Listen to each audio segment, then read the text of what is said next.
This is Lecture 8 on the Fiber Optic Association lecture series on fiber optics. This lecture is on fiber optic installation.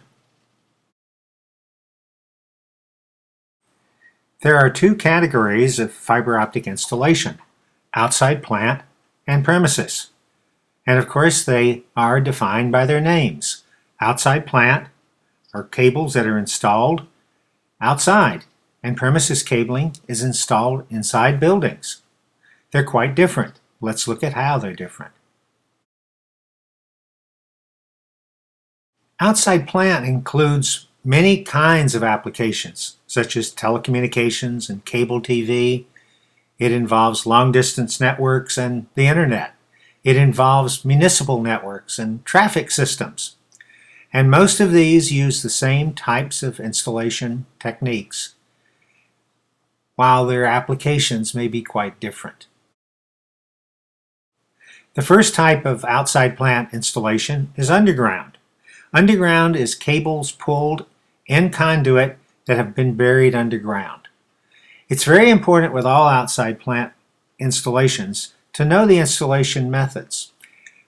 When you're pulling cables in conduit, you need to know the limits for tension and bend radius, how to attach pulling eyes properly, how to despool cable by rolling it off the spool, and when you have to do mid-span spools, you'll need to know how to figure eight the cable.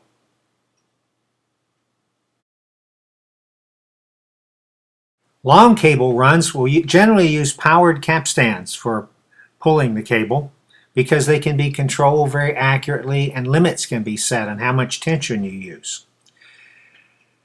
You always end up lubricating long lengths of cable, and it's important to use the right kind of lubricant because not all lubricants are compatible with fiber optic cables. Direct buried cables can be laid in trenches or plowed in using special heavy machinery. Of course, you always use armored cable for direct buried cable because it protects the cable from crushing and from rodent penetration. It's very important to know the route well and do lots of planning before you do direct buried cables.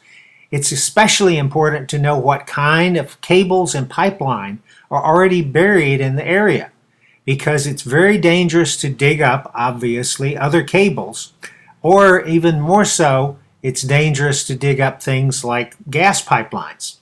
There is a number you can call before you dig and find out what is in the area. Just dial 811, a toll-free number, and ask about the area you're digging in. Lots of fiber optic cables are installed aerially. They can be all dielectric self-supporting cables.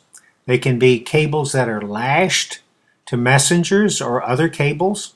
Or, as done by the utilities, it can actually be fiber optic cable inside of optical power ground wire, a conductor used for high voltage transmission. Each of these requires special mounting techniques that need to be understood well before attempting an installation.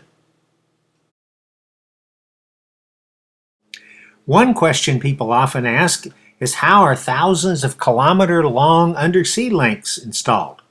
Well, they're installed by paying them out from cable-laying ships.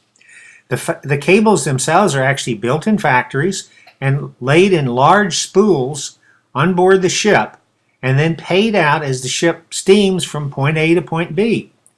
The cables are anchored on the shore, and interestingly enough, they're usually installed live. They're actually transmitting data so that the condition of the cable can be monitored during the entire installation and any problems fixed before the installation is actually complete.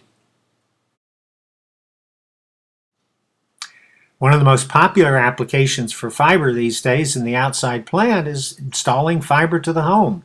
Fiber to the home can be direct buried, pulled underground, or run aerially directly to the house and connected up into a box, an optical network terminal on the side of the house to provide high-speed service to the home.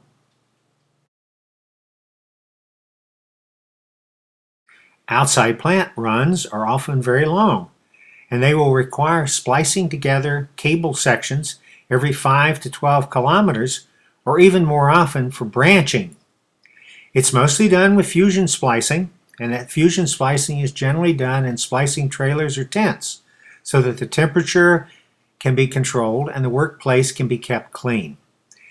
After splicing, the splices are protected in enclosures which are then buried for underground installations or suspended in aerial installations, although they can be kept in pedestals or in controlled environmental vaults. It all depends on the application. Here's a typical small splice closure used in a traffic control system with small fiber count cables. Closures must be chosen for the cables and for the environment in which they will be installed. This one will go into a pedestal. Some go into underground vaults. Some get hanged from poles or even cables. You choose the closure for the cable and the application. Most outside plant cables are single-mode fiber and are terminated by splicing a pigtail, a short length of fiber with a connector on one end, onto each fiber, and then terminating in a splice closure. For multi-mode loose tube cables, 250 micron fibers can be direct terminated if they use a breakout kit like this.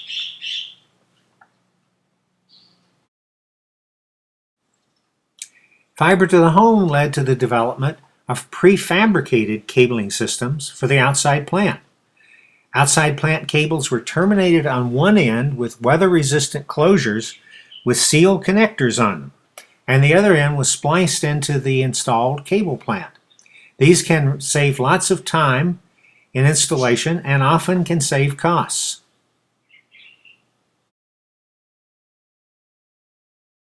There's as much variety in premises installation as there is in outside plant. You can install cables in modern buildings like the telecom closet in a data center for an insurance company on the left, or in the basement of a 200-year-old building used by a college in New England, shown on the right. In premises installations, fiber optic cables can be suspended from J-hooks, placed in cable trays, or pulled in conduit or fire-rated interduct. It's important to remember in premises installation that all cable must meet local fire codes. If you mix fiber and copper cables, the fiber should be run on top or suspended below the heavier copper cables. There are other requirements of local fire codes that must always be remembered. If you penetrate a firewall or a floor, they must be fire stopped. So all the cables, as you can see here, are either permanently foam sealed or temporarily bag sealed, where they go through the penetrations in the floor. You also have cables coming into the building that, if they're not fire rated, can only go 50 feet unless they're in conduit. So these requirements must be known for whatever the local fire code is, and it does vary according to where you're doing the installation.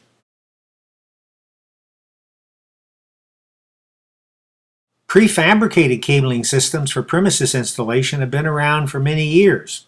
Basically, you use a CAD system to design the cable plant, have it built in a factory, and bring it out and have it installed.